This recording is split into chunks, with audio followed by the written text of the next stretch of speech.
Բարի օր հարգելի հետևորդներ, եթերում ABC լուրերն է, ես Գառնի Մութաֆյանն եմ, կարևորի մասին նախ համարոտ։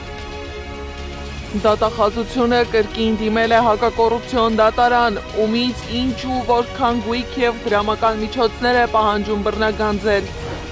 Դանակահարություն Սևանում, ինչ մանրամասներ են հայտնի ու ինչ միջոցներ են ձեռնարկել իրավապահները։ Երևանյան փոսեր, մաքրման աշխատանքներ ու Աջափնյակի մետրո, ինչ հարցեր է քննարկել քաղաքային իշխանությունը։ Որ դառնա էլի, ասենք բիտումի վրա 2 կոպեկ ավել փող, ասենք վաղը չեն ունենա այլևս պատվեր, իրանք գիտակցում են դա։ ԱՄՆ-Իրան բանակցության 3-րդ ռաունդը, հայտնի է օրն ու վայրը։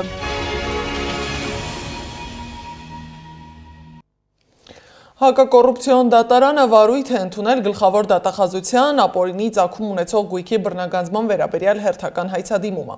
Պահանջում են դատարանից 2009-2019 թվականներին պետական եկամուտների կոմիտեում եւ ոստիկանությունում տարբեր պաշտոններ զբաղեցրած Միհրան Դավթյանից եւ նրան փոխկապակցված անձանցից հօգուտ Հայաստանի Հանրապետության բռնագանձել 14 անշարժ գույք, 6 տրանսպորտային միջոց, բանկերում ներդրված 792,000 դրամ եւ 24,000 ԱՄՆ դոլար ավանդ, 5 միլիոն դրամ չվերադարձված փոխառության պահանջի իրավունք, 270 միլիոն 151 հազար դրամ որպես ապօրինի դրամական միջոցների մնացորդ։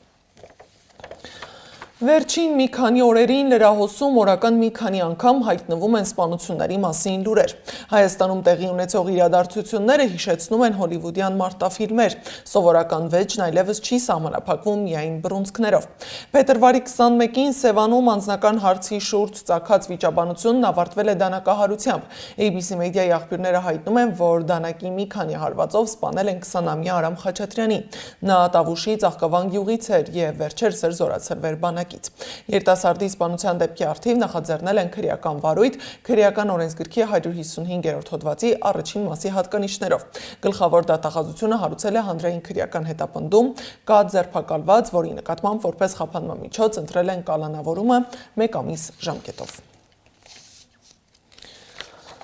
Երևանում հաղթանակ կամրջի տակ Հրազդան գետում փրկարարները տղամարդու դի են գտել, հայտնել է ներքին գործերի նախարարությունը, սակայն չի նշել անձի ինքնությունը, բայց ըստ մամուլում շրջանառվող տեղեկությունների մահացածը Կայազորի նախկին դատախազ Տիգրան Սուքիասյանն է, նախնական տվյալով տեղի ունեցածը ինքնասպանություն է։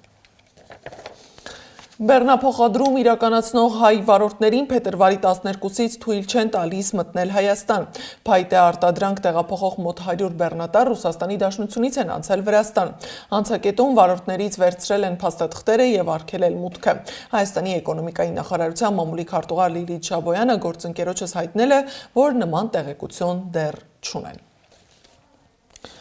Փոսեր ու փոսալցման աշխատանքներ եւ Աջափնյակի մետրո քաղաքային իշխանության օրակարգում այս հարցերն են։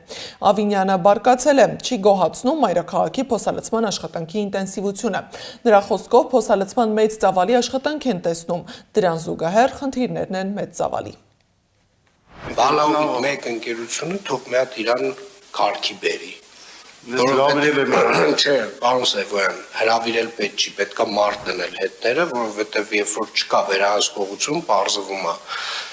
աշխատանքը ով ոնց կարա ինչ-որ մի բան պակաս անելու է։ Մի մարդ չունեք, գնա կողքները կանգնի տենա ինչ են անում։ Կամ լավ ասենք որ դառնա էլի, ասենք բիտումի վրա 2 կոպեկ ավել փող, ասենք վաղը չեն ունենա այլևս պատվեր, իրանք գիտակցում են դա։ Իսկ դեռ չկառուցած Աջափնյակ մետրոյի կայարանի հատվածում բիզնես կենտրոն են նախատեսում կառուցել։ Կայարանին հարող տարածքում քաղաքաշինական ներդրումային ծրագրի երկփուլ մրցույթը կայացել է։ Նախավորակավորման փուլի ընթացքում դիմել են թվով 7 միջազգային եւ տեղական ընկերություններ։ 2-ը որակավորվել են։ Մարտի 3-ին առաջարկների ներկայացման ժամկետն է։ Ակնկալում են, որ հունիսի կեսերից աշխատանքները կմեկնարկեն։ Աջափնյակի կայարանի կառուցման հատվածում մենք ունենանք մի որոշակի կամ բիզնես կենտրոն կամ այն ինչ որ այս ընկերություններից մեկը, որը որ կհաղթի կառաջարկի, որը ֆինանսապես բիզնես տրամաբանությամբ հետաքրքիր կլինի եւ որոշակիորեն նաեւ կմեղմի այն ծախսերը, որը իրականացնելու են կայարանի կառուցման համար։ Իսկ բուժաշխատողները ազգային ժողովի դիմաց էին։ Նամակ են հանձնել ազգային ժողովի նախագահին, առողջության համապարփակ եւ պարտադիր ապահովագրության ծրագրի բացերի ու ռիսկերի վերաբերյալ խորհրդարանում լսումներ կազմակերպելու համար։ Ավելի վաղ բուժաշխատողները հայտարարել էին, որ պատրաստվում են բողոքել։ Աշխատանքի ծավալն աճել է, պացիենտների հոսքը ավելացել, բայց աշխատավարձը նվազել։ Բժիշկները խոսում են նաեւ անիրատեսական սակագների եւ ծանրաբեռնվածության մասին, որը կարող է ազդել ծառայությունների որակի վրա։ Ինչ է տեղի ունենում առողջապահական համակարգում եւ ինչու են բուժաշխատողները պատրաստվում կտրուկ քայլերի, Անահիտ Սարգսյանն է պարզել։ Առողջապահական համակարգում լարվածությունը չի նվազում։ Բուժաշխատողները ահազանգում են, աշխատածավալը կտրուկ աճել է, բայց վարձատրությունը նվազել։ Առողջության համընդհանուր ապահովագրության գործարկումից հետո այս ամիս բժիշկների մեծ մասը ստացել է 2-ից 3 անգամ պակաս աշխատավարձ, որոշ բուժհաստատություններում նաև ուշացումով։ Մասնավոր բժշկական կազմակերպությունում աշխատող բժիշկը տարակուսում է, թե ինչպես են պետական հիմնարկների որոշ նեղ մասնագետներ ընդունելի համարում կրկնապատկված ծանրաբեռնվածություն։ Ի սկզբանե փոխանցվող գումարը ընդհանրապես չի համապատասխանում իրականությանը։ Դուք պատկերացրեք 15-20 հազար խորհրդատվությունը, Երևան քաղաքում փոխանցվում է 3000 դրամ կամ 6000 դրամ։ Ուլտրաձայնային հետազոտության մասնագետ Կարինե Աղալարյանը շեշտում է. խնդիրը ապահովագրության գաղափարը չէ, այլ դրա կազմակերպումը։ Բողոքը նրա դեմ է, որ մեր ձայնը լսելի լինի, բժիշկների ձայնը լսելի լինի ու արվի որոշակի ուղումներ, փոփոխություններ։ Նրա խոսքով անընդունելի է այն մոտեցումը, ըստ որի հնարավոր է նույն պայմաններում սպասարկել ավելի մեծ թվով պացիենտների առանց որակի անկման։ Այսպես են իրենք մեկնաբանում, օրեկան նայում ենք 20-30 բուժառու, ստանում էինք 80,000 դրամ, 100,000 դրամ, հիմա կսպասարկենք 50, կստանանք 200,000 դրամ։ Այս մտածելակերպը ես չեմ կարողանում հասկանամ, ես էլի եմ ասում, մեզ պետք չի, որ քանակի հաշվին մենք որակ կորցնենք։ Մասնագետները պնդում են, սահմանված սակագները չեն արտացոլում իրական ծախսերը եւ հաճախ ձևավորվում են առանց ոլորտի հետ լայն քննարկումների։ Ավելին, նույն սակագնով ֆինանսավորվում են տարբեր բարդության եւ ռիսկայնության բժշկական միջամտություններ։ Նման առանց քննարկման, բուժաշխատողի աշխատավարձը 10 անգամ իջացնելով, պացիենտին իր օրինական իրավունքից զրկելով, մենք պետք է արձանագրենք, թե Եվրոպայի խորհուրդը ինչ արձագանք է տալիս։ Առողջության իրավունք հասարակական կազմակերպության համանախագահ Ծաղիկ Վարդանյանը անհրաժեշտ է համարում խորհրդարանական լսումները համակարգային այս խնդիրը քննարկելու համար։ Բուժաշխատողների արժանապատիվ աշխատավարձը եւ աշխատանքային գործունեություն ապահովի։ Իսկ երեք խնդիրները պետք է կարողանան ապահովել եւ դրա համար կարծում եմ բավականին լուրջ ճանապարհ պետք է անցնել։ Այլապես սպասվում է պարզապես դադարեցում եւ նորից այսպես սկսում։ Բուժաշխատողները պատրաստվում են նամակով դիմել նաև համաշխարհային բանկին, պարզելու, թե ինչպես է ծախսվում տրամադրված $110 միլիոն վարկը, որը նախատեսված է համապարփակ առողջապահական ծածկույթի ապահովում ծրագրի իրականացման համար։ Բժիշկ Գևորգ Գրիգորյանի խոսքով փոխհատուցումների համակարգում բժշկին բաժին հասնող տոկոսը շարունակում է մնալ չնչին։ Գործողությունների հերթականությունը պետք է գնա ոչ թե միայն դեստրուկտիվ եղանակով, այլ պետք է փորձենք շտկել։ Եթե շտկելը չի անցնում, եթե որոշում ընդունող մարդիկ ունակ չեն լսել, այդ պարագայում կամաց ամեն հաջորդ քայլով էլ ավելի, այսպես ասած, սրվելու է պայքարի ուղղությունը։ Բուժաշխատողները պատրաստում են առաջարկների փաթեթ, ներառյալ աշխատավարձերի ձևավորման նոր մոտեցումներ։ Եթե առողջապահության նախարարությունը չարձագանքի, նրանք չեն բացառում կտրուկ քայլերը, ընդհուպ գործադուլ։ Անահիտ Սարգսյան, Տարոն Ղանդիլյան, Գեղամ Ղազարյան, ABC Media։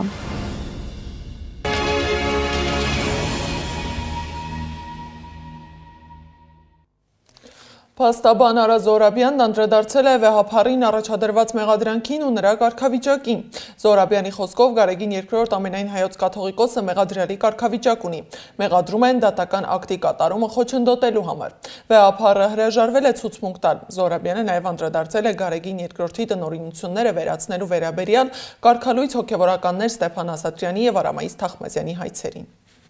Աշխարհիկ մարդիկ ստացվում է անելու են հոգևորականի բնորոշ գործառույթներ։ Օրինակ, այո, դատանի որոշմամբ սրանից շատ, ոնց ասեմ, ես այսպեսի խայտառակ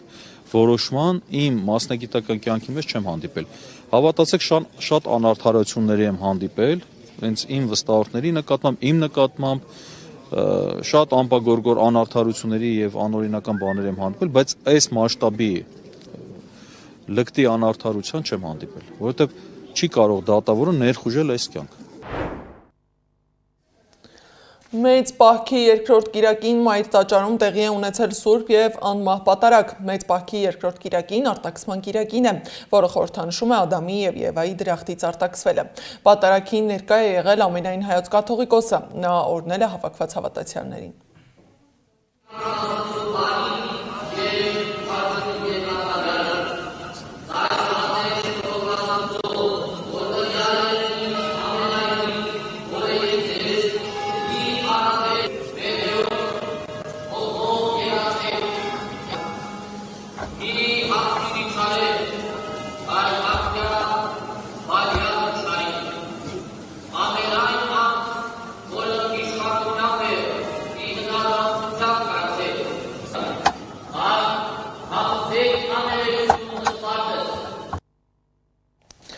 Իսկ Փաշինյանը պատարագի էր մասնակցում այս անգամ Սևանի Սուրբ Հրեշտակապետաց եկեղեցում։ Պատարագի ընթացքում չի զեղչվել վեհափառի անունը։ Պատարագը մատուցել է եկեղեցու հոգևոր հովիվ Տեր Ստեփանոս Քահանա Իգնաթևոսյանը։ Ժամերգությունը կատարել են սահմանված կարգով, առանց որևէ խոչընդոտի։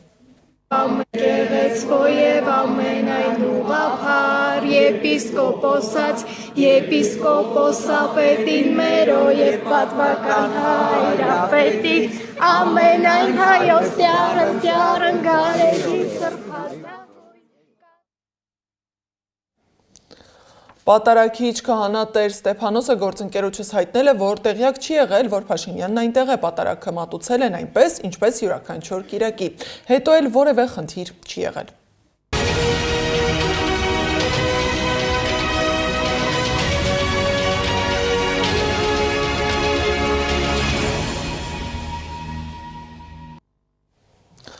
Օմանի արտգործնախարարը հաստատել է, որ ԱՄՆ-Իրան բանակցությունների երրորդ փուլը տեղի կունենա Ժնևում փետրվարի 27-ին։ Իրանի արտգործնախարար Աբբաս Արաղչին CBS News-ի հետ հարցազրույցի ժամանակ հայտարարել է, որ հնարավոր է Ժնևում փետրվարի 26-ին հանդիպեն Սթիվ Ուիթքոֆի հետ։ Նրա խոսքով Իրանի միջուկային ծրագրի վերաբերյալ Միացյալ Նահանգների հետ համաձայնագրի կնքումը հնարավոր է։ Այն կներառի պատժամիջոցների վերացումը։ Իսկ Միացյալ Նահանգների հարձակման դեպքում Իրանը ստիպված կլինի հարվածել տարածաշրջանում գտնվող ամերիկյան ռազմաբազաներին։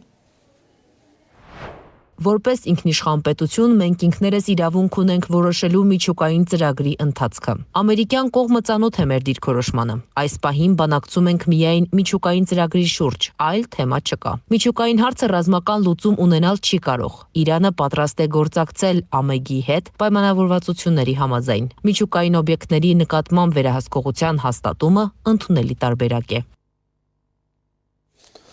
Դոնալդ Թրամփի վարչակազմը պաշտոնապես տեղեկացրել է Կոնգրեսին Սիրիայում ամերիկյան դիվանագիտական առաքելությունն աստիճանաբար վերաբացման իր ծրագրերի մասին, որը փակ է 2012 թվականից։ Վաշինգտոնն արդեն սկսել է նախապատրաստական աշխատանքների ֆինանսավորումը,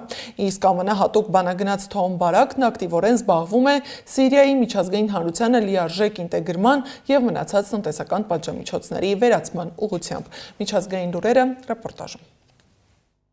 Մեքսիկայում քաոս է, հայտնի նարկոբարոնի են սպանել։ Մասնավորապես իրավապահների ու նարկոկարտելների զինված խմբերի միջև բախումների ժամանակ սպանվել է Խալիսկոյի նոր սերունդ կարտելի պարագլուխ Նեմեսիո Օսեգերա Սերվանտեսը, Էլ Մենչոն։ Ի պատասխան հանցավոր խմբավորումը մոբիլիզացրել է իր բոլոր ռեսուրսները եւ ավերածություններ է գործում։ Անկարգությունները տարածվել են նաեւ այլ շրջաններում։ Միացյալ Նահանգների գաղտնի ծառայության գործակալները կրակել ու սպանել են զինված տղամարդու, որն անօրինական կերպով մտել էր նախագահ Թրամփի Մարալագոյի կալվածք։ Հաղորդվում է, որ գործակալները կալվածքի դարպասների մոտ նկատել են մոտ 20 տարեկան երիտասարդի ձեռքին որսորդական հրացան ու վառելիքով լի տարավ։ Զենքը վայր դնելու հրահանգից հետո, երբ երիտասարդը չի ենթարկվել, նրանք կրակել են։ Երիտասարդի արարքի դրդապատճառը դեռ անհայտ է։ Միացյալ Նահանգները պատրաստ է փետրվարի 27-ին Ժնևում նոր բանակցություններ անցկացնել Իրանի հետ, եթե 48 ժամվա ընթացքում ստանա միջուկային համաձայնագրի մանրամասն առաջարկ։ Axios-ին հայտնել է Միացյալ նահանգների բարձրաստիճան պաշտոնյան, որի անունը չի հրապարակվում։ Մոտ ապագայում կարող է կայանալ Պուտին-Զելենսկի հանդիպումը, Fox News-ին տված հարցազրույցում ասել է Միացյալ Նահանգների նախագահի հատուկ ներկայացուցիչ Սթիվ Ուիթքոֆը։ Միացյալ Նահանգների միջնորդությունն Ուկրաինա-Ռուսաստան բանակցություններում առաջիկա 3 շաբաթվա ընթացքում կարող է հանգեցնել Պուտին-Զելենսկի հանդիպմանը։ Ջարեդ Քուշները եւ ես լավատեսորեն ենք տրամադրված, ասել է Ուիթքոֆը։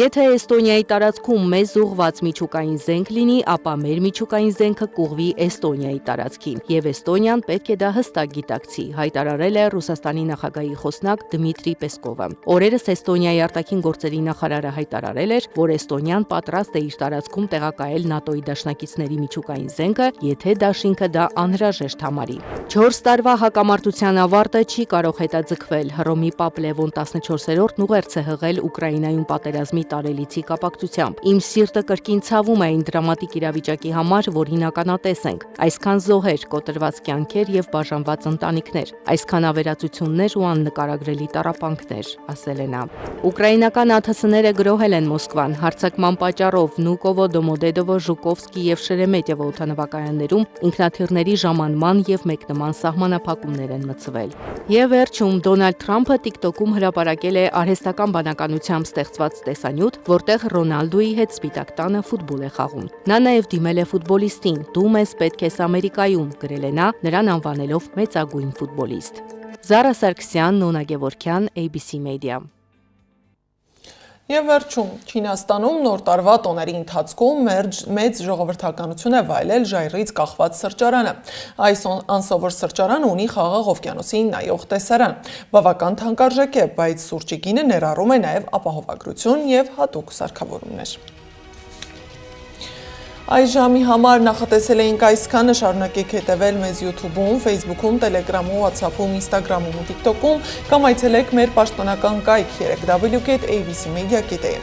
ABC լուրերի հաջորդ թողարկումը ժամը 15-ին է, եթերում կլինի Սվետլանա Պետրոսյանը։ Շնորհակալություն ուշադրության համար, մաղթում եմ աշխատանքային օրվա արդյունավետ շարունակություն։